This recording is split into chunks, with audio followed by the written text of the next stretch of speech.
Bienvenidos a Es Tiempo de Matemáticas en Conradio. Mi nombre es Carlos Díez y los estaré acompañando durante la próxima media hora para compartir con ustedes noticias, personajes, historias, curiosidades, retos, publicaciones y algo de humor. Todo relacionado con el mundo de las matemáticas. Acompáñenme.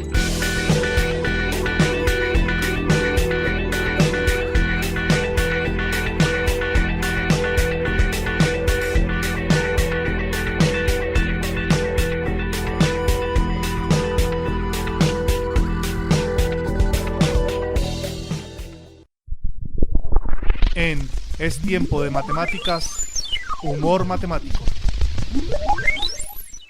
Esto es una conspiración. Las cajas de las pizzas son cuadradas, las pizzas son redondas y las cortamos en triángulos. Es muy sospechoso. En Es Tiempo de Matemáticas, de matemáticos. En esta sección es tradicional que entrevistemos a un matemático.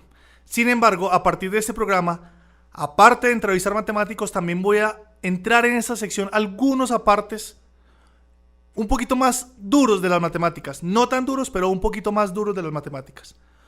Para la muestra, un botón.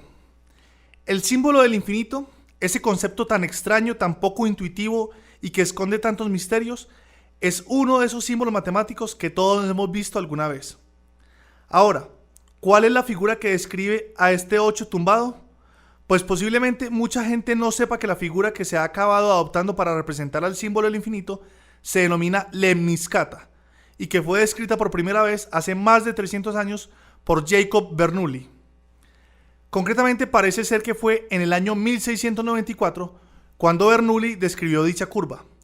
La definición de la misma se asemeja en cierto sentido a la de la elipse. Una elipse es un conjunto de puntos que cumplen que la suma de las distancias a dos puntos dados, que se llaman focos, es constante.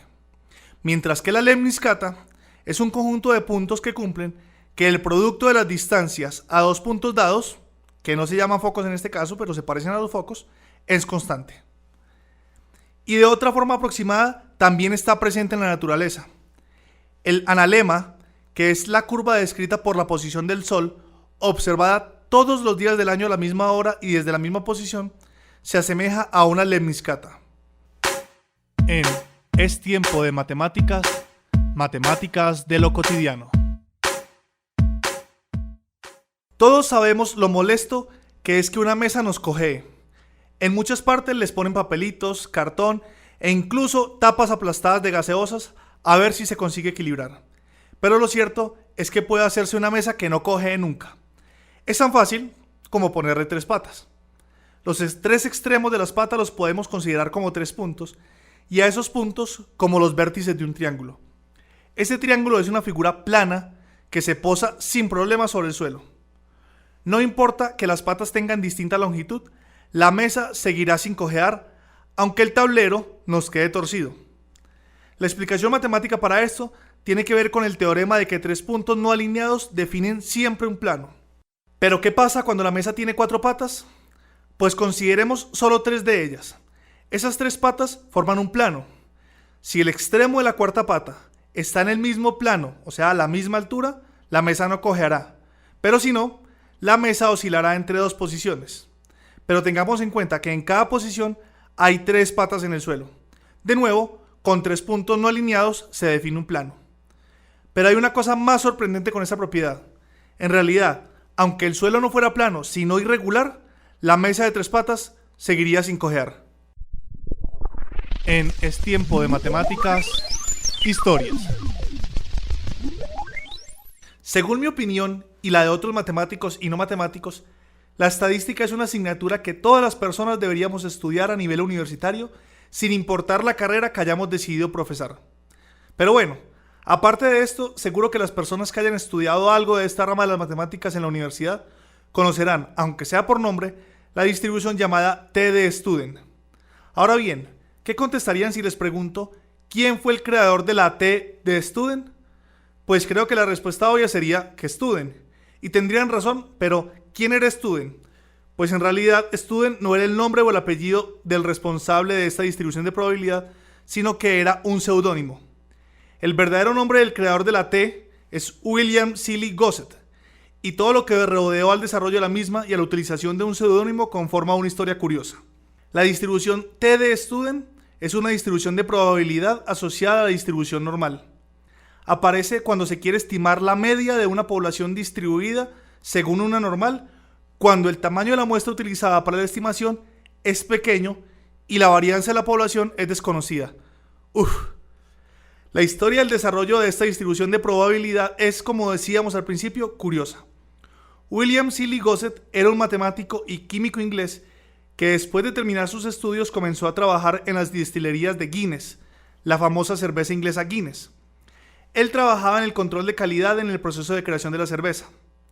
Los bajos tamaños de muestra con los que habitualmente contaba fueron los culpables de sus estudios y los que a la postre lo llevaron a desarrollar la distribución T.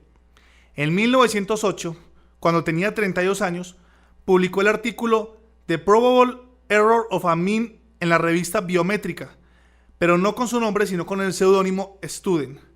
¿Por qué un seudónimo? Pues como suele pasar en esos casos, hay varias teorías que intentan explicarlo. La primera de ellas, y al parecer la más extendida, dice que la razón principal fue que Guinness había sufrido anteriormente una fuga de información por una publicación de un empleado, por lo que prohibió a todos ellos publicar artículos, independientemente de la temática del mismo. La continuación de la historia depende de la fuente consultada. Algunas dicen que Gosset utilizó el seudónimo Student para que Guinness no descubriera que un empleado suyo había publicado un artículo. Otros comentan que Gosset llegó a un acuerdo con la cervecera para publicarlo, les convenció de que el contenido del artículo no sería útil para la competencia, pero la empresa le pidió que usara un seudónimo para que el resto de empleados no tuvieran conocimiento de dicha publicación. La segunda teoría asegura que la utilización del seudónimo Student se debió a que Guinness quería guardar en secreto que tenía un estadístico trabajando para ellos, para que la competencia no tuviera constancia de la ventaja industrial que estaba adquiriendo con ello. Sea como fuera, la historia de la utilización del seudónimo Student por parte de William Seeley Gosset es peculiar, y por eso es que hoy en día no decimos la distribución T de Seeley Gosset, sino la distribución T de Student. En Es tiempo de matemática, mala matemática. Imagínense que su producto favorito, un café por ejemplo, está de promoción y que les dan a elegir entre una de estas dos opciones. Un paquete con un 33% más de café gratis o un descuento del 33% respecto al precio habitual. ¿Cuál preferirían? Contéstenlo a la velocidad a la que estiran la mano en el supermercado. ¿Qué prefieren? Ahora vamos a tomarnos un tiempo para pensarlo. De acuerdo con un artículo de The Economist, los vendedores se aprovechan de la ignorancia matemática de la gente para empujarlos a realizar una compra. Un estudio de Journal of Marketing parece mostrar que la gente prefiere algo extra de producto que un descuento en sus compras. ¿Pero será esto lo más inteligente? Incluso las personas suelen decir que ambas opciones son equivalentes. Sin embargo, un 33% de descuento es lo mismo que un aumento de 50% en cantidad. Por lo tanto, es mejor el descuento que el aumento de cantidad. Vamos a analizar esto en detalle. Dividamos el paquete de café en 3 partes y supongamos que este café vale 1,000 pesos. O sea que cada tercio de paquete valdría 333 pesos, más o menos. Entonces, la primera opción, que nos den un 33% más de café por el mismo precio, implicaría que nos están dando 4 cuartos por 1,000. Y esto es equivalente a que cada cuarto vale 250.